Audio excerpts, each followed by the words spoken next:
Boa tarde a todos. Meu nome é Fabrício Prioto Mussi.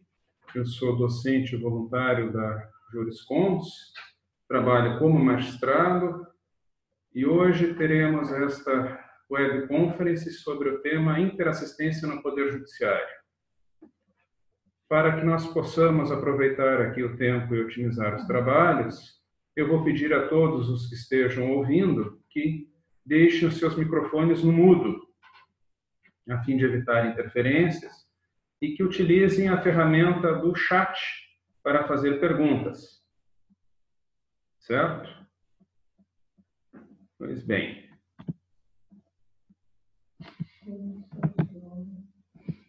Os objetivos dessa palestra de hoje são apresentar o paradigma consciencial, falar sobre a cultura do litígio, apresentar os conceitos de interassistência e do paradireito e refletir a atuação no Poder Judiciário sobre a ótica do paradireito.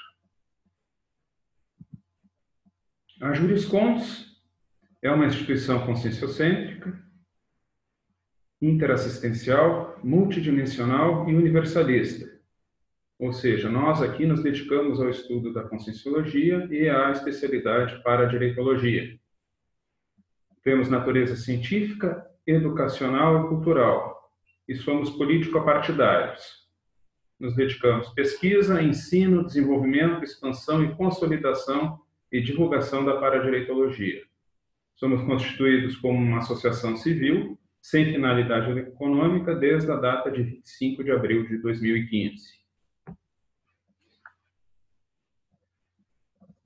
E como todas as palestras de conscienciologia e todas as aulas de conscienciologia, nós trabalhamos com base no princípio da descrença. Significa que não acredite em nada, nem mesmo no que for dito aqui nesta conferência. A recomendação é experimente, tenha as suas próprias experiências para validar o que for dito. E o que é a conscienciologia?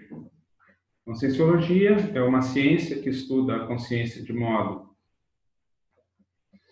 integral, considerando holossomático, multidimensional, multimilenar e, sobretudo, conforme suas reações perante as energias conscienciais e as energias imanentes e também seus múltiplos estados de manifestações pensênicas.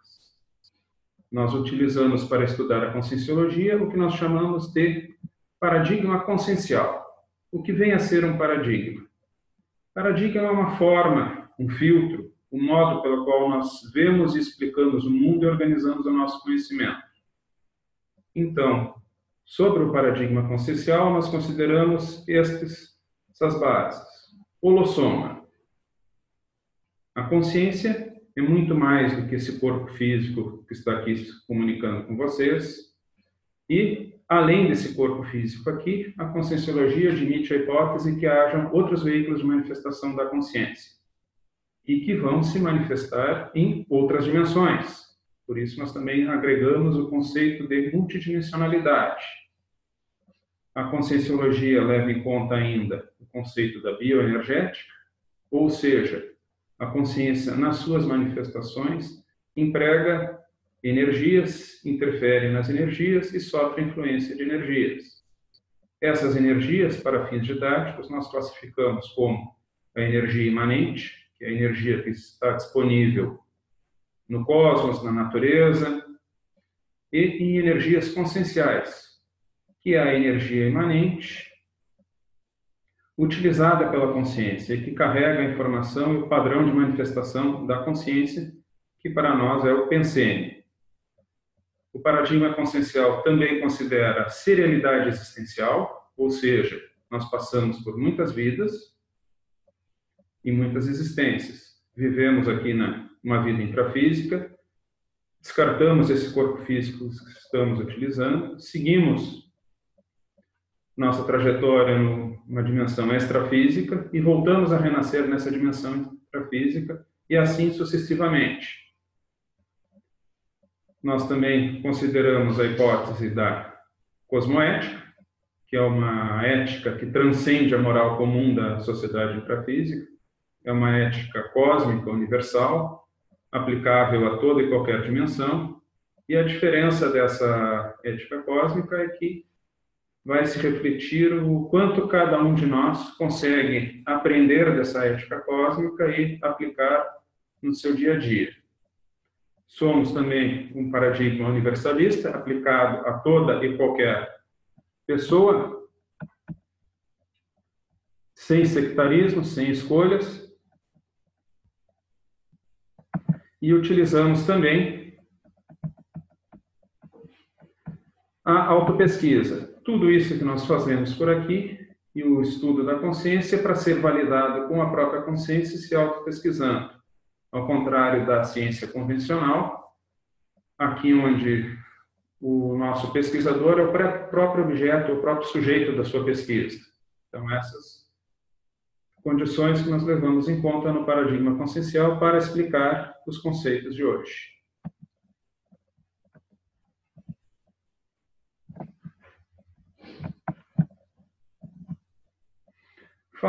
Falamos do Pensene. Pensene é a unidade de manifestação da consciência.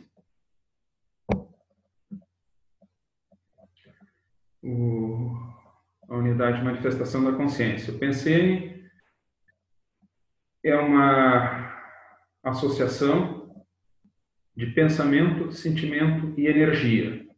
Toda vez que nós pensamos, nós agregamos a esse pensamento, a nossa manifestação, um sentimento. E nós agregamos a esse sentimento e a esse pensamento uma energia. E ao nos manifestarmos com o Pensene, nós acabamos por emanar essa energia, transmitir essa energia adiante, e essa energia porta uma informação. Essa informação é o nosso pensamento e o nosso sentimento agregado.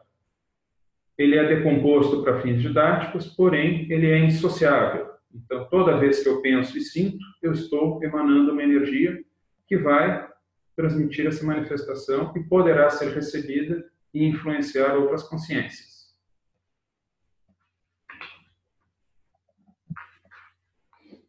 E aí, nós vamos aplicar essa nossa informação do paradigma consciencial e levar em conta que nós vivemos a maior parte do tempo no que nós chamamos de sociedade intrafísica, nessa dimensão intrafísica. E aqui nós somos compostos por várias consciências. Somos hoje quase 7 bilhões de consciências no mundo, vivendo nessa dimensão. Cada consciência é singular e diferente da outra. Não existem consciências iguais, não existem consciências que sejam idênticas uma à outra. E isso vai refletir que essas consciências, de um modo ou de outro, têm visões de mundo distintas e interesses divergentes. Cada qual faz a sua leitura da realidade, cada qual tem a sua manifestação, cada qual tem o seu interesse, cada consciência pode discordar ou concordar com o vizinho, e nesses relacionamentos entre consciências diferentes com visões e interesses divergentes, nós teremos o que nós chamamos de conflitos interconscienciais nos meus relacionamentos com os demais. Então, hoje, os conflitos interconscienciais, e trazendo um pouco dessa questão para o direito, nós vivemos numa época em que todos pensam, todos os meus direitos contra nenhum dever. Todos nós somos ou seríamos capazes aqui de fazer uma lista e elencar todos aqueles direitos que nós julgamos ter, porém teríamos alguma dificuldade ou nem sempre gostaríamos de enxergar e trabalhar com os nossos deveres. Então, nessa sociedade onde todos têm direitos e aparentemente ninguém julga ter dever, criam-se sérios conflitos. E, a partir desses conflitos, nós instalamos hoje na sociedade o que nós chamamos de cultura do litígio. Como resolver? Como fazer justiça na solução desses conflitos? Também vige na sociedade hoje uma confusão muito grande sobre justiça e vingança. Eu não consigo ou tenho dificuldade de enxergar a justiça, que objetivamente não deixa de ser uma forma de restauração do equilíbrio das relações, de dissociar isso de causar um mal para o outro, para reequilibrar essa relação, trazer o equilíbrio.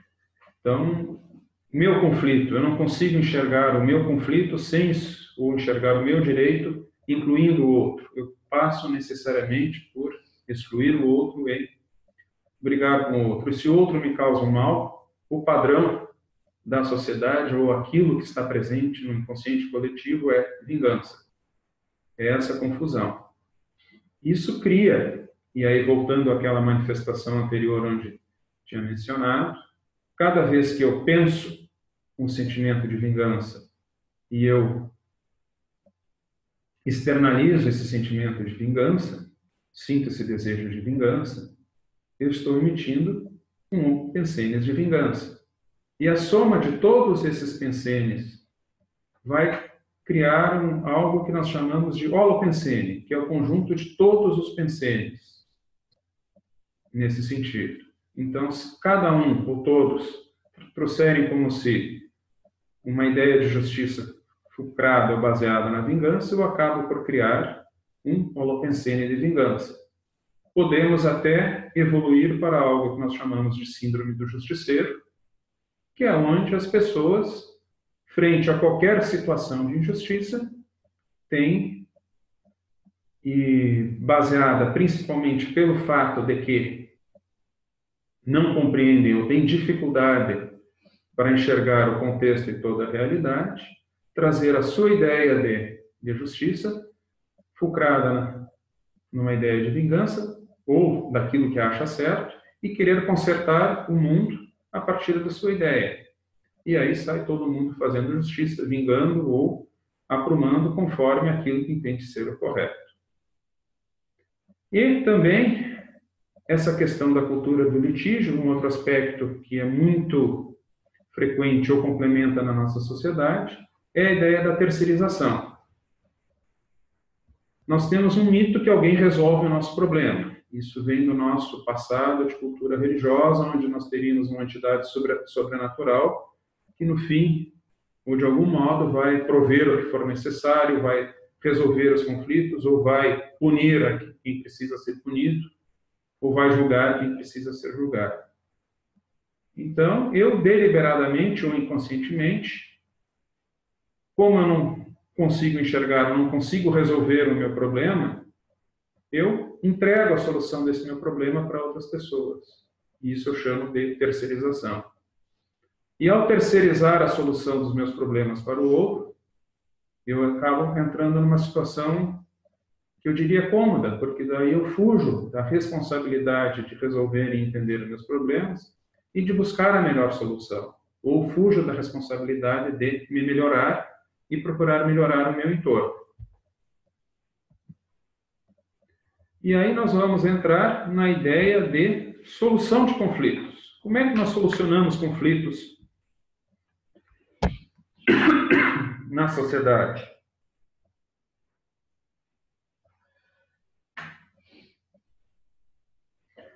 A solução de conflitos passa por equilibrar as relações que estão desequilibradas. Nós temos duas formas. Seria a autocomposição ou a heterocomposição. A autocomposição é quando duas consciências, ou as pessoas envolvidas nesse conflito, conseguem, por elas próprias, chegar a uma solução que resolva o melhor problema de todos. E a heterocomposição é a solução onde nós terceirizamos para uma terceira pessoa, hétero, outro, fazer essa solução do conflito. Então, o que acontece? Nós temos, para facilitar e estimular a autocomposição, nós trabalhamos dentro do judiciário com conceitos de mediação e conciliação, que é para aproximar e facilitar que essas pessoas possam enxergar a melhor solução para todos, ou quando isso não é possível, ou como regra, ou quando eu não quero olhar para dentro de mim, olhar para o outro e entender o que está acontecendo, eu busco um terceiro. no caso do Poder Judiciário, é o juiz. E eu peço para esse terceiro resolver o problema. Aí nós entramos no arbitramento, que a regra no Brasil, na maioria das vezes, é através da jurisdição, onde entra a figura do juiz. Uma pergunta aqui. Willy, sou escrevente técnico judiciário no cartório da Infância e Juventude de Ribeirão Preto. Como posso contribuir, enquanto infiltrado cosmoético, para reduzir a cultura do litígio? Então vamos lá, Willy. Eu vou tratar disso mais adiante, mas o que eu posso recomendar, ou o que eu vi nas minhas experiências e até onde eu cheguei nos meus estudos, é que você adote uma postura pacificadora. Uma postura não só nas suas relações com as pessoas, mas uma postura íntima de pacificação. Lembrando que todas as suas manifestações são pensênicas, ou seja, à medida que você penseniza, isso vai refletir no seu entorno, e não só nessa dimensão, mas em múltiplas dimensões.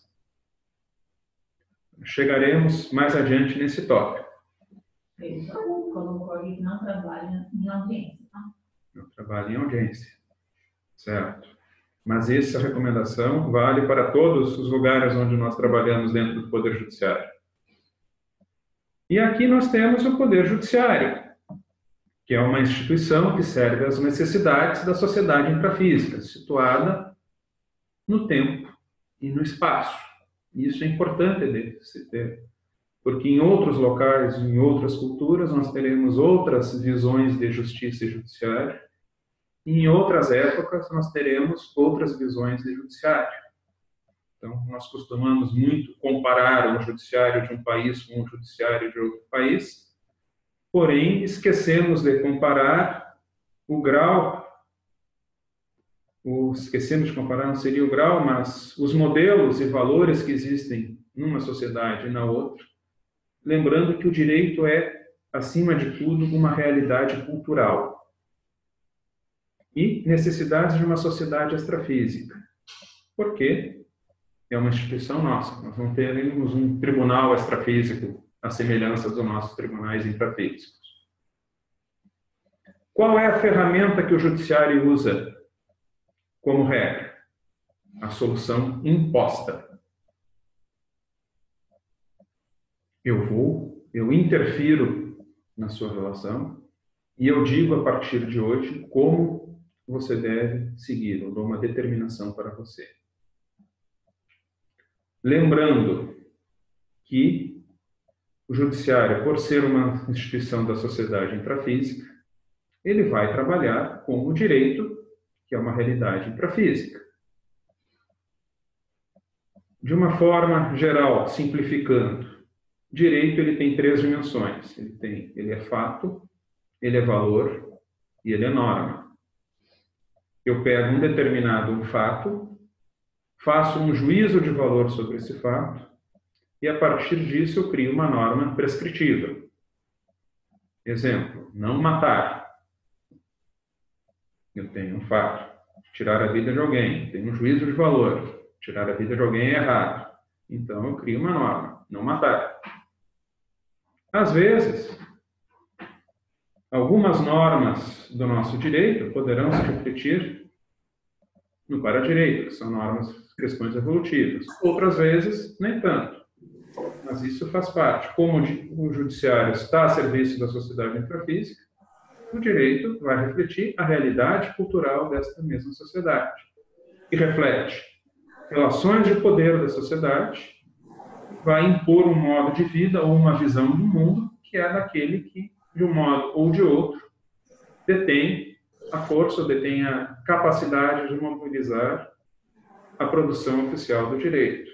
Por que muitas vezes o direito que se verifica em determinados bairros ou determinados locais distantes não coincide com o direito oficial do país?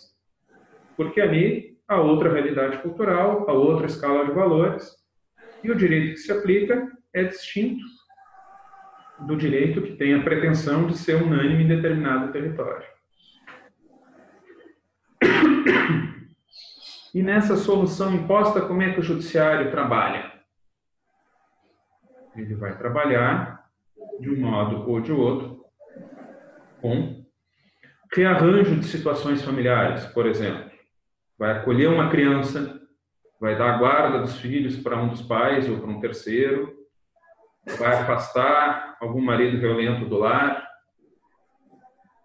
pode rearranjar situações pessoais, pode determinar a prisão de uma pessoa, então, contra a sua vontade, você vai colocar a pessoa num lugar onde ela tem sua liberdade restringida, pode resolver uma situação de uma aposentadoria, por exemplo, vai mandar que se pague uma aposentadoria para uma pessoa, muda a situação dessa pessoa, pode rearranjar a posição de bens e valores, dizer a quem vai caber, por exemplo, uma herança,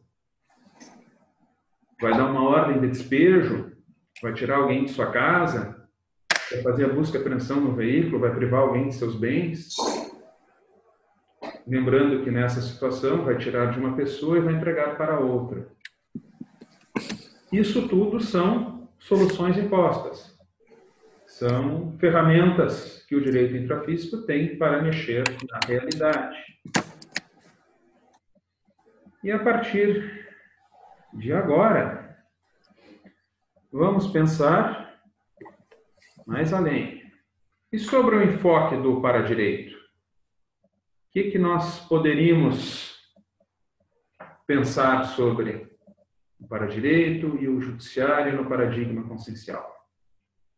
Então, paradireito, a definição que nós temos dele na enciclopédia é a ciência aplicada aos estudos técnicos, paratécnicos, pesquisas e parapesquisas teáticas, do conjunto de normas, princípios e paraleis das manifestações conscienciais ou pensenizações justas, íntegras e retas, conforme o fluxo cosmoético sincrônico do cosmos, a partir do emprego correto da energia imanente na vivência e para-vivência da mega-fraternidade.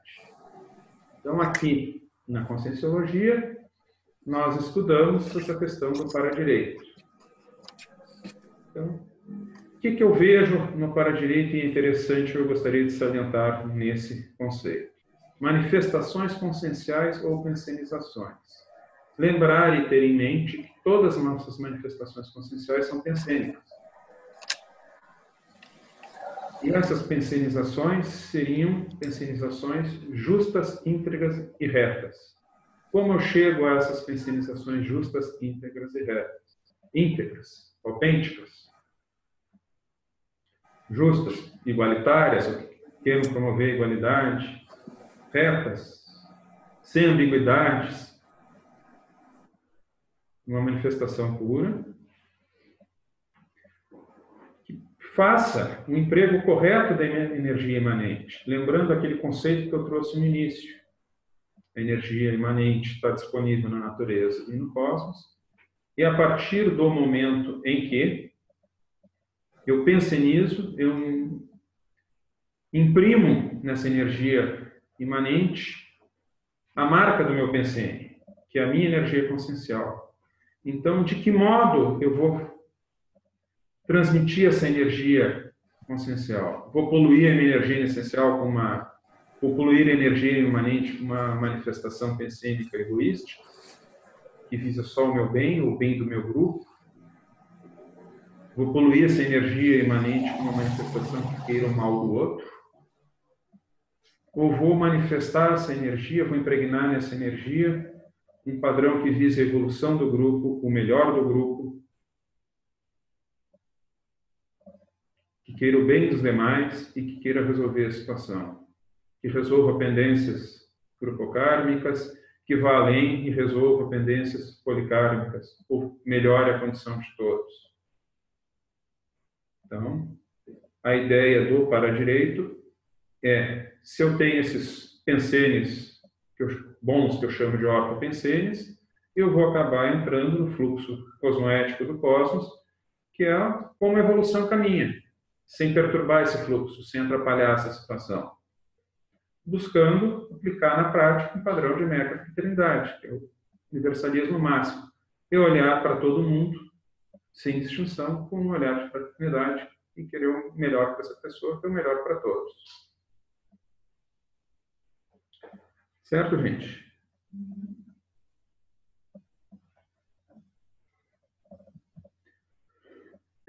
E aí, o colega lá de Ribeirão Preto, ambiente conflitivo. Como é que é o ambiente do fórum? Como é que é o ambiente do fórum, Madalena? Principalmente do Rio, que tem as paredes cinzas. Nossa, pesadíssimo. É um ambiente cinza? Cinza. Madalena, que está na plateia, está dizendo que no Rio de Janeiro o ambiente do fórum tem as paredes cinzas.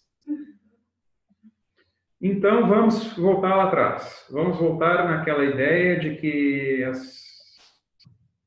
cultura de litígio, pessoas pensionizando litígio, pessoas pensionizando conflito. Que padrão de energias essas pessoas estão pensionizando? Quais são os padrões de energias que eu vou colocar adiante? Serão energias conflituosas, antagônicas, uma competição, o desejo de vencer, vingança. Então, vocês imaginem no ambiente do fórum, onde todas as pessoas pensionizam desse jeito. Cria-se um holopensene de conflito, um holopensene bélico, um holopensene de vingança. E do mesmo modo que eu exteriorizo as minhas energias e eu imprimo meu padrão pensênico nessas energias, e essas energias vão para o ambiente, eu sou influenciado pelas energias no ambiente. Então, eu tenho várias pessoas pensionizando, e interagindo as energias juntos com as energias dos demais. Então, esse efeito em que as energias do ambiente me influenciam, eu chamo de pressão holopensênica.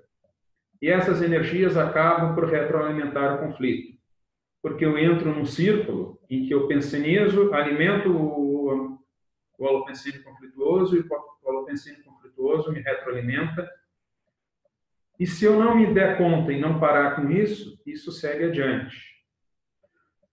Então, basta entrar num ambiente do fórum que vai ter uma maneira, você já vai sentir uma diferença e aquilo vai ter uma maneira de se conformar. É como se entrasse dentro do ambiente do fórum, do ambiente do judiciário, e aquilo já tivesse uma forma. E aí ou você se encaixa naquela forma, e isso está muito ligado aos papéis que você vai exercer e o que se espera desses papéis, o que se espera do modo que você exerce esses papéis, ou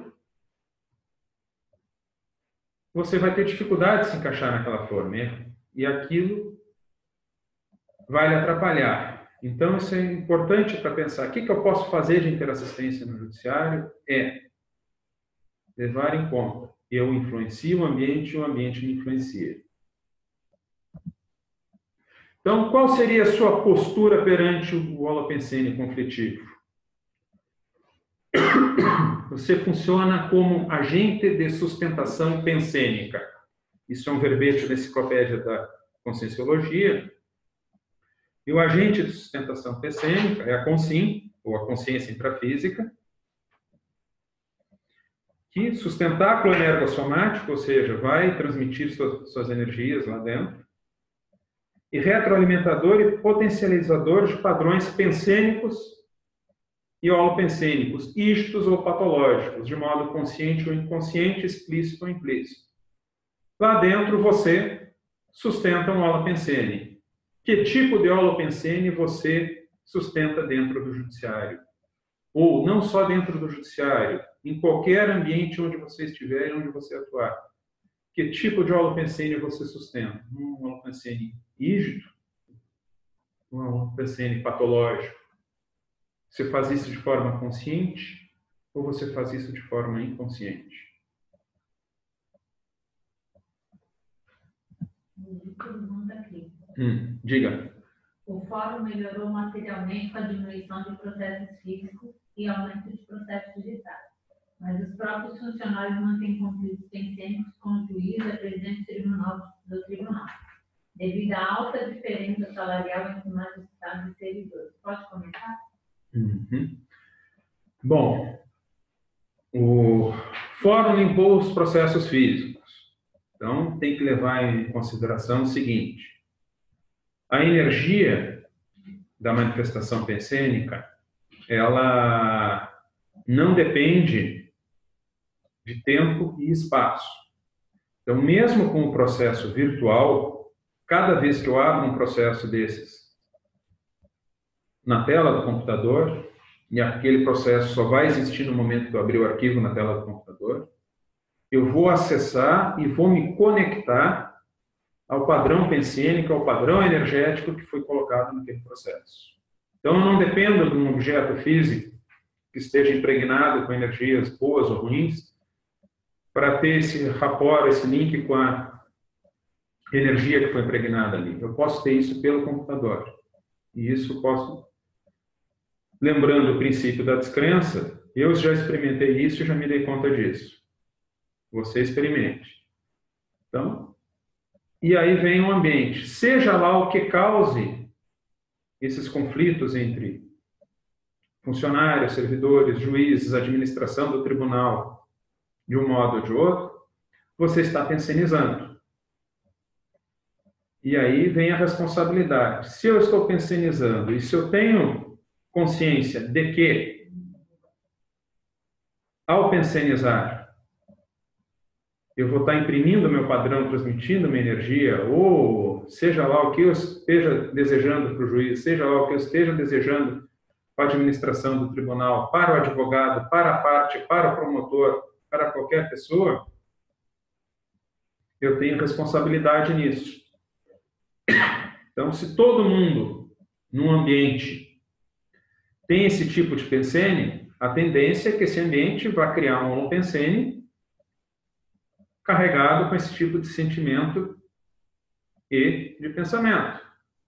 Então, a ideia é que, quando eu falava do ambiente conflitivo, sustentar pensene anticonflitivo é o que eu posso fazer para resolver ou melhorar ou iniciar a interassistência no judiciário. Parece uma coisa banal quando você estuda o pensene e pensa. Mas na hora que cai essa ficha e que você se dá conta da sua responsabilidade enquanto pensionizador, que você é responsável por seus pensenes e que você vai ter o potencial de melhorar o ambiente ao seu redor, isso começa a fazer diferença. E a partir daí, você pode começar a experimentar, exteriorizar padrões de energia. Ninguém do seu lado precisa saber que você está exteriorizando ou pensionizando ou querendo criar uma situação favorável. E depois de um tempo, você veja o resultado que ocorreu e compare. Isso é o princípio da descrença em ação. Eu fiz o teste, recomendo, faça você.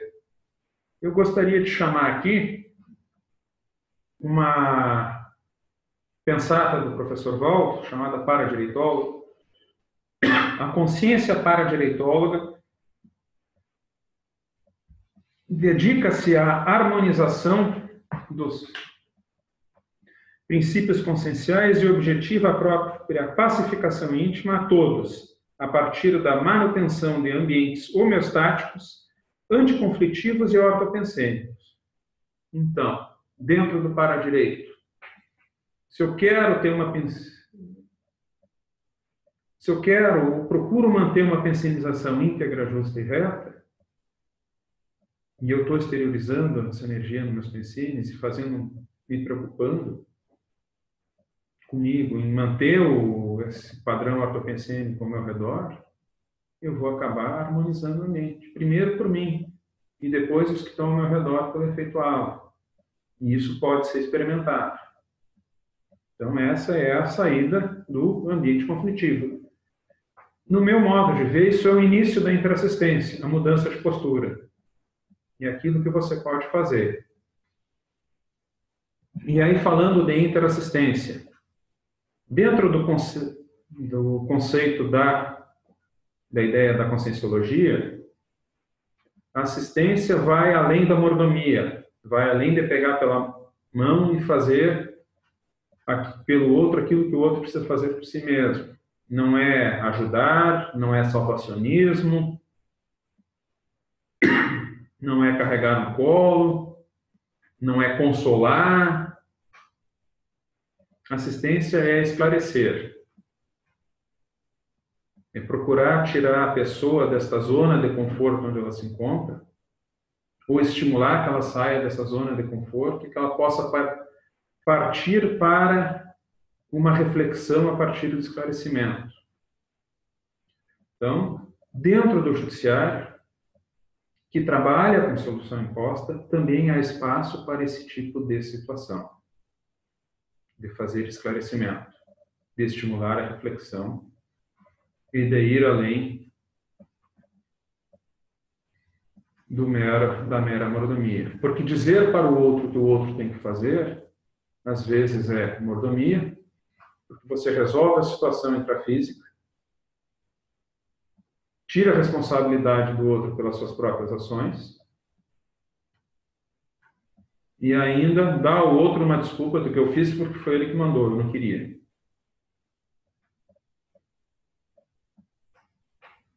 E aí a pessoa se enreda. Ao passo que, se eu consigo promover na pessoa um estímulo a uma reflexão, uma mera chamada de reflexão, eu posso estar iniciando e promovendo um trabalho de interassistência. Mas quem vai ditar isso são o assistente e o assistido. O assistente porque tem uma capacidade de fazer assistência e tem coisas que ele não dá conta. E o assistido porque em algum momento ele não quer ser assistido ou não tem nem condições de ser assistido. E o que pode ser feito? Escuta ativa, o estímulo à reflexão. Isso é algo que eu tenho feito, que é fazer um sinergismo entre a comunicação não violenta, técnica de mediação, técnica circular, com a jurisdição, e ela oferece algum resultado. Claro que o juiz, ainda que tenha a obrigação de tentar conciliar as partes a qualquer tempo, obrigação legal, eu diria uma obrigação de tentar harmonizar o ambiente a qualquer tempo, ele tem uma posição que ele tem que julgar. Então, ele ou é o sujeito que vai dizer, mas antes de ser o sujeito que vai dizer e determinar, ele pode ser o sujeito que estimula a refletir. Então, ele facilita a autocomposição, chamando as partes à autorresponsabilidade pela solução do seu destino. Outra situação que eu entendo muito relevante é a escrita paradiplomática e, por fim, a TENEPS como técnica assistencial. Por que escutativa? Por causa do contexto do conflito, que vai além. Eu gosto de exemplificar isso como se fosse um cone, onde eu vou ampliando o meu campo de visão. Então, lembrando daquela história do direito, fato, valor e norma. Eu tenho fatos que interessam ao direito e eu tenho fatos que não interessam ao direito. Só que o conflito daquela pessoa, toda a situação, está num contexto que expande aquilo que interessa ao direito, que é o que eu tenho, que eu posso chamar de uma lide sociológica. E sob o contexto e a ótica do paradigma consciencial, eu posso levar isso mais adiante e chegar numa paralítica.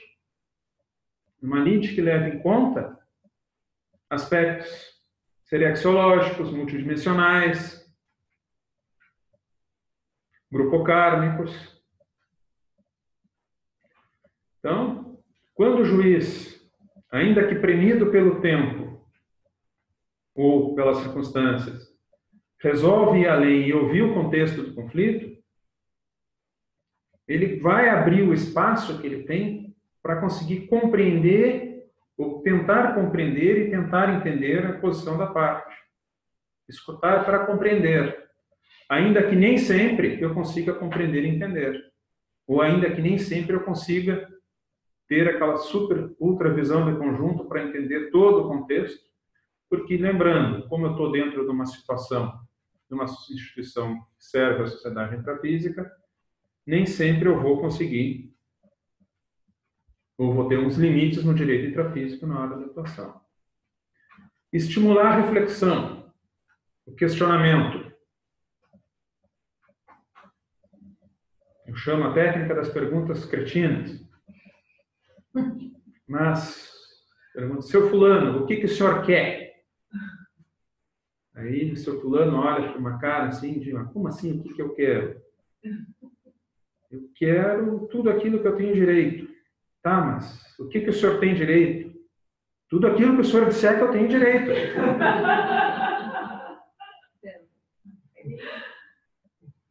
Tá, mas e se eu disser que o direito está com a outra parte?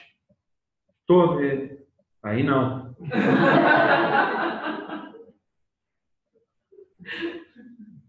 Então, às vezes tem que fazer. A pessoa chega e diz, eu quero justiça.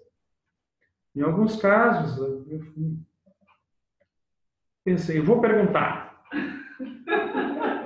O que é a justiça? Aí eu não perguntei. Eu troquei uma ideia com a minha esposa, que era juiz, não pergunta que tu vai assediar a pessoa. Mas será que eu vou assediar a pessoa? Mas isso aí, vocês estão dando risada. Mas a quantidade de pessoas que chegam no fórum sem saber o que quer.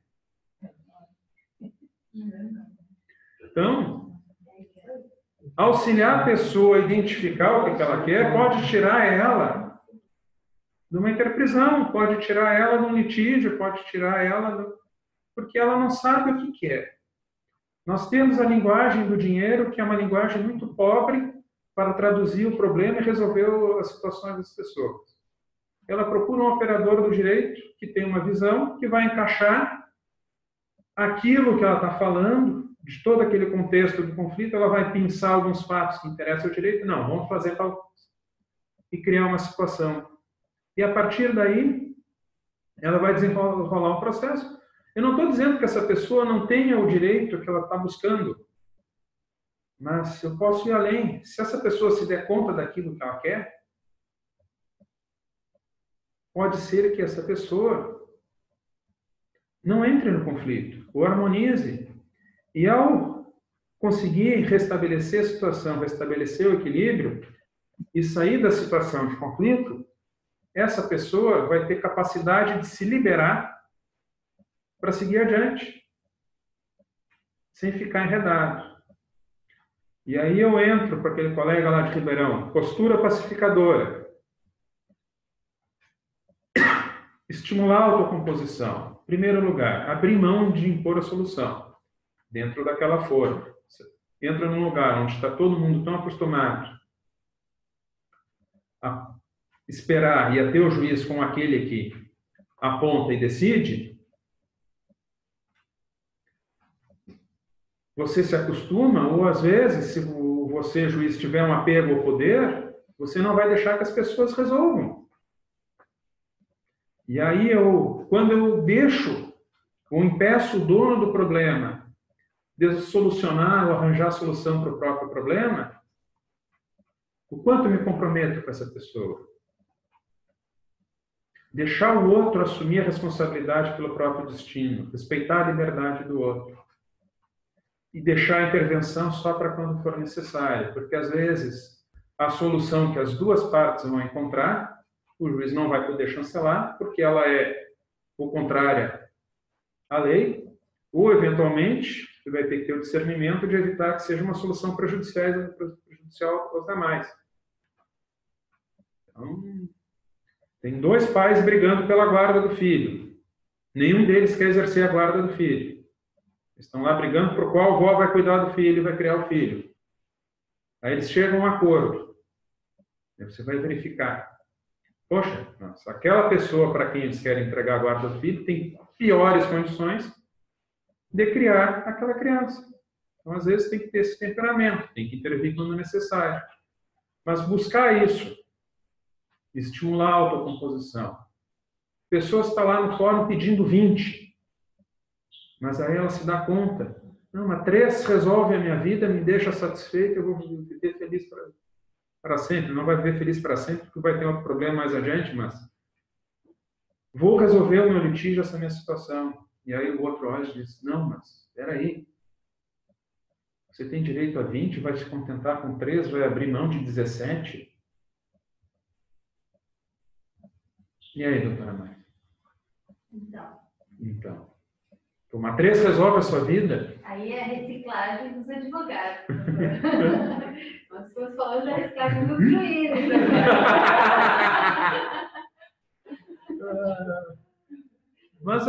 Mas mesmo assim, você vai abrir mão disso? Você pode perguntar com isso. Brigue. Essa semana dentro da pré-aula aqui, veio gente no fórum me perguntar coisas, me pedir conselhos, orientações. Fora de todos os contextos dos processos. Gente, olha, o que eu faço? Eu digo, olha, primeiro você tem que saber o que você quer. Ah, porque meu patrão lá, meu ex-patrão está me prejudicando. Já experimentou conversar com ele? É uma maneira. Outra coisa é dizer, não, você vai lá, contrata advogado, vai no... Eu acho que o para-direito, ele tem uma influência grande no processo decisório das pessoas decidirem. A gente criar técnicas para estimular e facilitar esse processo decisório é muito importante. Criar técnicas e chamar a reflexão. E ter essa postura, porque criando essa postura de estimular a reflexão e ajudar as pessoas a resolver de uma forma que seja adequada para eles, respeitando o que eles querem. Não, se eu quero brigar por 20, bom, eu não posso não me acompliciar com isso, mas vou ter que decidir o pedido do 20. Diga. É do Ricardo. Como é possível conciliar a jurisdição, a pacificação e a cosmoética nos casos em que a autocomposição falhe ou não seja possível? Exemplo, processo em que seja necessário que o Poder Judiciário seja enérgico e promova despesas ou aplicação de multa contra uma das partes. Bem, como é que coloca aí a jurisdição, a pacificação e a cosmoética? Pois bem, eu não consegui chegar a uma conclusão e estou lá a serviço do direito intrafísico. Então, eu vou deixar o inquilino que não paga a conta lá porque por algum motivo... E o caso? Agora eu lembrei, você foi ver de longe. Me lembro do tempo que eu estava na faculdade e mudou a lei do inquilinato e entrou a possibilidade de denúncia vazia. Denúncia vazia é aquela que o locador pede para tirar o inquilino do imóvel sem motivo nenhum. E a grande discussão na época que veio no jornal foi o juiz que não tirou a senhorinha que morava lá, velhinha, do apartamento, porque, coitada, não tinha para onde ir. Muito bem. E aí? Qual foi o reflexo disso? Quantas pessoas deixaram de alugar imóveis para velhinhas sozinhas com medo que tivesse um juiz que não fosse tirar essa senhora dali? E aí eu saio de um grau de previsibilidade. Cada caso é um caso. Como é que eu vou flexibilizar isso? Eu não posso abrir mão, eu, juiz, de aplicar a lei intrafísica. E mesmo que eu deixe de aplicar para fazer justiça conforme um outro parâmetro, eu posso estar interferindo em todo o contexto, e toda decisão interfere no contexto, isso é bom ter claro. Então, para deixar um inquilino morando lá, posso prejudicar, como de fato na época saiu a conversa entre as imobiliárias, prejudicar todo o mercado imobiliário, deixar um monte de pessoas sem acesso a um imóvel alugado, porque o locador não vai ter garantia de que no dia que precisar vai ter o imóvel de volta. E vamos além. E se o locador malvado é aquela pessoa que botou toda a poupança dela num imóvel para ser a aposentadoria dele? E aí a pessoa para de pagar e eu estou lá com o meu imóvel, com outra pessoa morando de graça e eu não tenho como... Então, essa realidade jurídica, quando a gente começa a olhar com outros olhos, por vários ângulos, ela começa a ir além da luta de Davi e Golias. Tem que cuidar com aquilo que a gente falou no início da síndrome do justiceiro, de querer consertar o mundo. Que a gente não tem a visão do contexto, e por mais que procure, a visão do contexto vai sempre ser muito maior do que a gente pode alcançar. Tem mais coisinha, não? Eu fiz uma pergunta também. Pode esclarecer sobre o precedente que pode ocorrer do ponto de vista do paradigma consciencial? O precedente, por favor, pode esclarecer sobre o precedente, ao Leandro, de São Paulo. Eu vou falar não, e pode ocorrer do ponto de vista do paradigma consciencial, ou seja, esse precedente, ele pode ocorrer, falar sobre ele e falar sobre ele, sobre o foco do paradigma. Então, Leandro, São Paulo. Precedentes são decisões que precedem. Então, se uma das funções do direito na sociedade intrafísica é dar um grau de segurança, a forma com a qual as pessoas veem e interpretam o direito vai orientar o planejamento das pessoas e como elas vão se relacionar.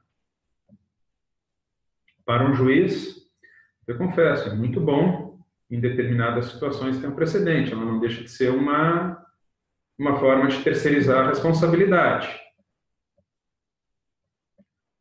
Sob o paradigma consciencial, aplicar precedentes, porque o precedente é uma decisão, então tudo aquilo que vale para a sua decisão vale para o precedente, né?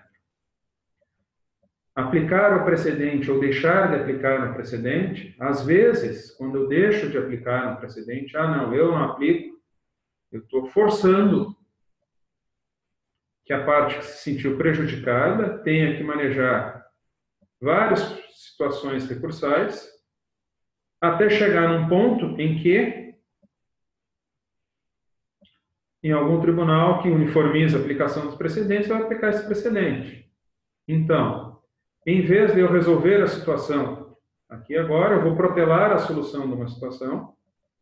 Isso pode impedir que determinada pessoa faça suas reciclagens. Ou, eventualmente, poderia permitir que essa pessoa faça os ajustes que ela tem que fazer e resolva isso mais adiante. São duas possibilidades. A minha hipótese é que cada caso é um caso. Isso teria que ser estudado em cada caso. Não sei se isso faz sentido para você. E dentro da postura pacificadora, tornando aqui ao nosso tema, um olhar de fraternidade. Então, segundo os princípios paradireitológicos da parapoliticologia, devemos sempre colocar a compreensão no lugar da indignação e da revolta. Isso é do léxico de Horta Pensatas. Então, olhar para essa pessoa com um olhar de fraternidade. Procurar compreender, olhar isso por vários ângulos.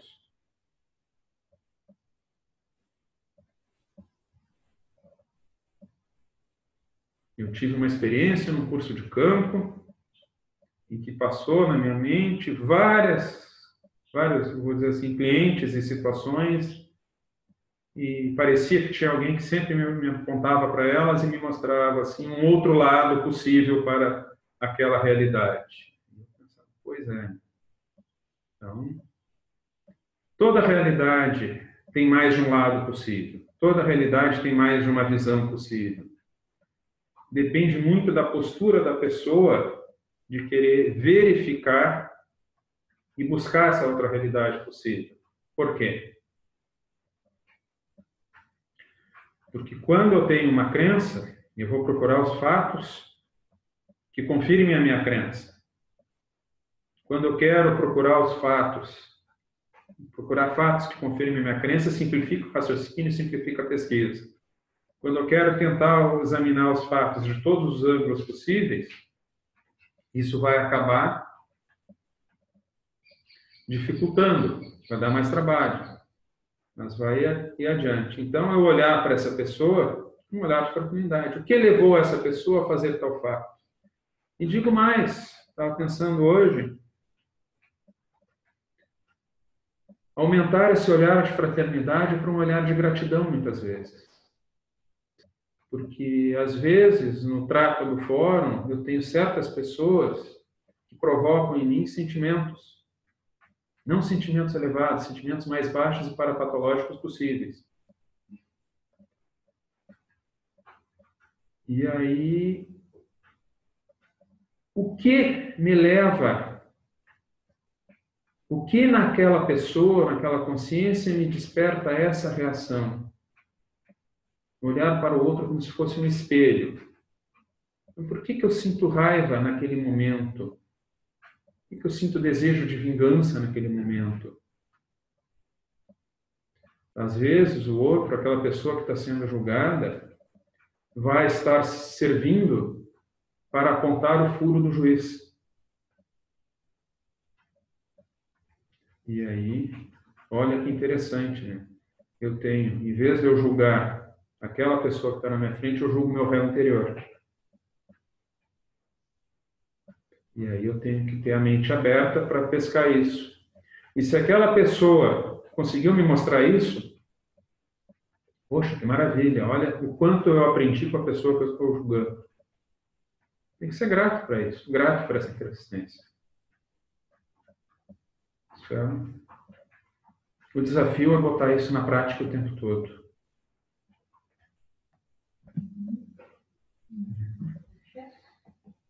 Postura antipunitiva. Então, não punir por punir, ter em mente que a punição ou a decisão pode servir para, de algum modo, refletir e fazer com que a pessoa consiga reciclar e aprender alguma coisa. Eu penso muito isso no trabalho na área de adolescentes infratores e com essa juventude em geral. Mas, às vezes, você tem que pegar um adolescente e manda para o centro de socioeducação, que é um eufemismo para uma grande penitenciária. E aí, o que eu tenho? Estou mandando ele para lá, e aí eu vejo que a pensanidade conta. Estou mandando ele para lá, que tem que punir porque tem que sofrer, ou eu estou mandando ele lá porque eu preciso tirá-lo de circulação um tempo, porque ele está causando mal para si e para os outros, e dar um choque de socioeducação nele, que seja lá o que seja. Mas vai lá, pelo menos ele vai se entrevistar com um psicólogo, com um assistente social, vai tentar elaborar um projeto de vida fora da criminalidade, vai sair do centro de socioeducação, vai voltar para a mesma mesologia, vai ter um desafio maior ainda. Quando a gente consegue trabalhar a mesologia junto, as chances de mudar de vida são muito maiores, tem mais resultados. Então, postura antipunitiva. O juiz não pode querer punir os outros. A função dele é harmonizar, tentar resolver. Escrita paradiplomática, grafopensênias. Quando a gente escreve, o nosso pensene fica grafado. Então, aquele que lê o nosso pensene vai assimilar e incorporar e vai ter contato com as energias e os sentimentos que a gente manifestou no ato da escrita. Então, eu pergunto para vocês, qual a qualidade das manifestações que deixam nos seus escritos? Eu evito a toda forma e tenho isso comigo. Ironia, sarcasmos, discursos moralistas. Eu tento ser técnico. Não que eu não faça juízo de valor, mas ali, na hora de escrever, não é o lugar para discursar um moralista. E paradiplomática, por quê? Porque também não é só para nós temos que levar em conta a multidimensionalidade, que eu deixo escrito para depois. Vai afetar também os conceitos, vai servir de exemplo para elas. E, por fim, como última técnica assistencial que eu aplico no judiciário é a TENEPS. TENEPS, para quem não conhece, é uma transmissão de energia com padrão assistencial, feita pela consciência intrafísica, auxiliada por amparadores, que são consciências extrafísicas técnicas em assistência, para consciências carentes, enfermas ou Consciências são consciências extrafísicas, pessoas que já não estão mais na dimensão intrafísica, já morreram e habitam o extrafísico. Então, essa transmissão de energia é uma postura pessoal da pessoa, ela escolhe, se predispõe a fazer a assistência desse modo, se predispõe a exteriorizar energia 1 hora por dia e aplicar essa técnica.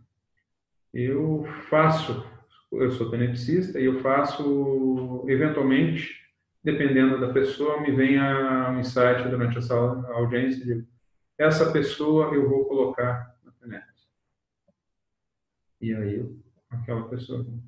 E em algumas experiências que eu fiz, não foram muitas, se vê que há alguma mudança, às vezes, na postura daquela pessoa, que a minha hipótese é que ajuda a desassediar essa pessoa acaba recuperando a lucidez, acaba afastando, talvez, as consciências extrafísicas que estão ali acompanhando essa consciência intrafísica. É uma experiência que eu tenho feito, eu creio que todo operador do direito poderia experimentar isso, se dispusesse a tenepse. Responsabilidade do juiz. Essa pensata aqui me chama a atenção.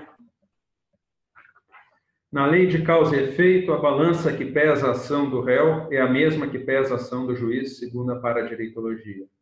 Assim pode aparecer a interprisão brupocármica do juiz e, consequentemente, da lex. Qual a profilaxia da interprisão? Eu não tenho resposta para isso ainda. Recomposição é uma. Mas eu tenho algumas hipóteses que eu tenho visto na profilaxia. E a minha hipótese de estudo é onde eu cheguei agora, está na qualidade da intenção. Então, onde tem uma intenção boa, o rastro ruim diminui. E onde você se preocupa em deixar um rastro positivo, tratar as pessoas com respeito. Mas, às vezes, eu não tenho. Ponto de equilíbrio na intervenção. Se eu deixar de agir, eu posso criar uma intervenção. Se eu agir além da conta, eu posso criar. Então, é uma zona limítrofe muito tênue. E achar o ponto de equilíbrio aí é difícil. E passa pela qualidade da intenção, passa por considerar os efeitos da decisão e levar em conta os princípios da economia de males e da economia de bens.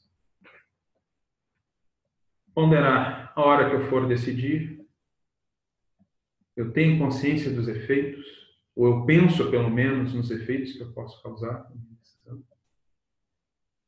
Lembrar que estamos todos interconectados de um modo ou de outro e que isso vai refletir. E antes, para terminar aqui, 3 perguntas. Então, vamos às perguntas, Maria Eugênia. Vamos falar o nome, a Graça do Brasil. Oi, Graça. A partir da sua experiência, o que é fundante para a implantação e vivência da resistência à cultura da pacificação e da recomposição? Graça pergunta o que é fundante. O que é a resistência? Mas não entendi. A resistência dessa cultura de pacificação e por que existe essa... Por que nós resistimos à implantação da cultura da pacificação? E recomposição. Porque a humanidade tem muito de si ainda na sua memória, na sua história, no seu inconsciente coletivo, chame do modo que quiser, a cultura da vingança e do litígio. Se você pegar 2 seres humanos com um conflito, trancar numa sala e der um fêmur para cada um, eles vão resolver sem que você precise explicar como. Então, isso é atávico. E nós passamos milênios brigando. E aí, a partir de agora, nós chegamos, não vamos brigar, vamos conversar e vamos achar algo que seja melhor para todos. Eu acho que passa principalmente pela nossa história e aquilo que nós não abrimos mão de sermos belicistas e vingativos, e passa pela reciclagem de cada um. que mais temos de... Não era. E o resto é só Não, é mais assim, eu perguntei também se o novo CPC de 2015 considera mais autocompositivo. Você acha que isso também seria um indício de para-direito no direito intrafísico?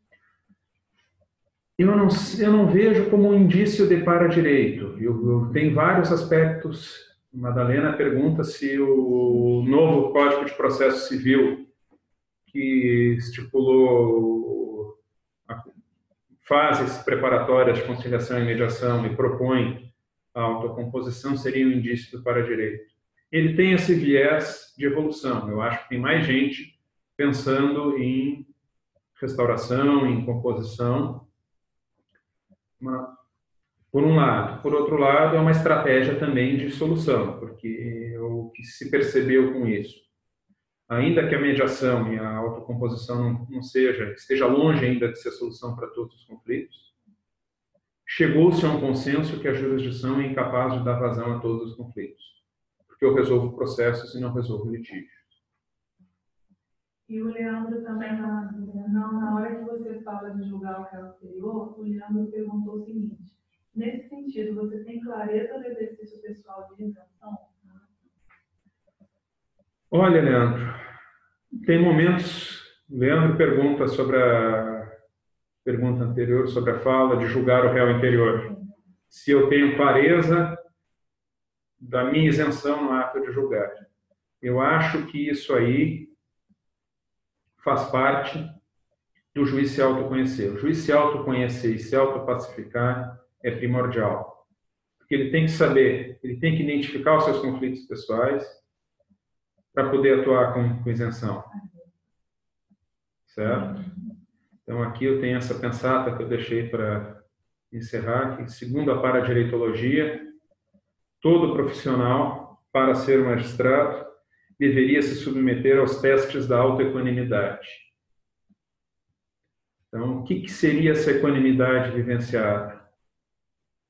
Seria tratar todos, inclusive a você mesmo, de forma igual. Então, quando eu julgo o outro, eu estou aplicando ao outro o mesmo tratamento que eu dispensaria a mim mesmo. Essa isenção creio que é o mega desafio do magistrado. Pelo menos eu acho isso instigante. Mais alguma? Tem o Carlos, ele está dizendo assim... A Graça perguntou assim, do ponto de vista da história, cultura jurídica, existiu algum momento onde o esforço para recomposição e pacificação é mais evidente? Ou seja, história da cultura jurídica, existiu algum momento o esforço para recomposição e pacificação? Graça, pergunta em que momento da história da cultura jurídica o esforço pela autocomposição foi mais evidente. Eu não tenho isso presente na memória, Graça, eu te devo essa resposta, vou procurar e vou te dar essa resposta depois, mas eu não tenho na memória um momento em que as tentativas de autocomposição tenham sido melhores, ou estejam mais em voga que no momento atual. Aí o Carlos fez um comentário, né? Se não querer fazer acordo, conciliar, às vezes passa por uma situação tipo, a pessoa tem muitas perdas no seu dia a dia, falta de transporte, saúde, reconhecimento no trabalho, na família. Então, quando eu estou em litígio, eu não quero perder, porque afinal de contas eu já estou perdendo em muitas outras áreas. Carlos pergunta se a resistência aos acordos não estaria ligada a várias perdas que tem na sua vida cotidiana, empregos, salário, situação pessoal, e por isso a pessoa se prenderia ao litígio, que já teve muitas perdas. Não sei, Carlos. No ponto de vista conscienciológico, tem uma expressão que é perder para ganhar, ou ganhar para perder. Se trabalha muito na intenção com os ganhos secundários, que na verdade não deixam de ser perdas, em que a pessoa se prende a uma situação, ou se apega a uma situação porque tem uma pseudo-vantagem a caminho. Então, eu não quero abrir mão de um litígio para não perder. Mas não perder o quê? O que eu realmente estou perdendo e o que eu realmente estou ganhando. E, às vezes, o papel de pacificar e de auxiliar a autocomposição passa por chamar a reflexão para que a pessoa possa enxergar o que ela quer de verdade, ou, primeiro, o que ela perde, está perdendo de verdade, o que ela está ganhando de verdade, para que, em cima desse grau de autolucidez, ela consiga se autodeterminar e decidir o que ela quer e o que ela não quer. Não sei se isso faz sentido para você, Carlos.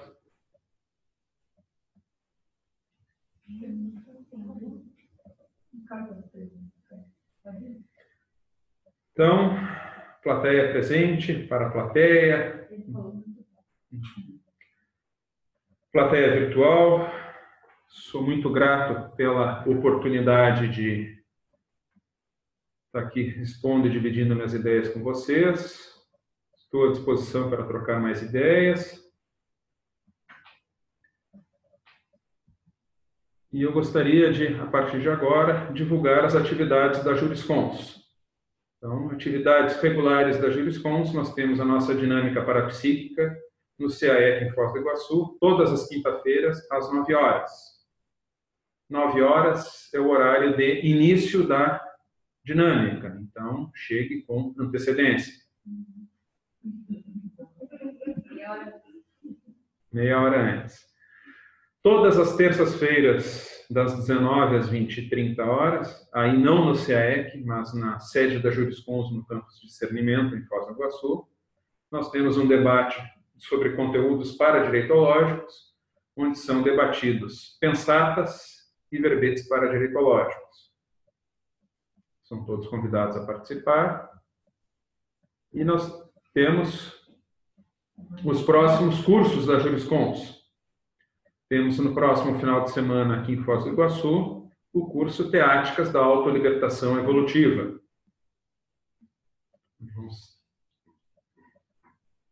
Estão todos convidados. Alguém quer dar uma palavra sobre o curso? Justamente para enfrentar as questões de grupo karma. Visa enfrentar as questões de grupo karma.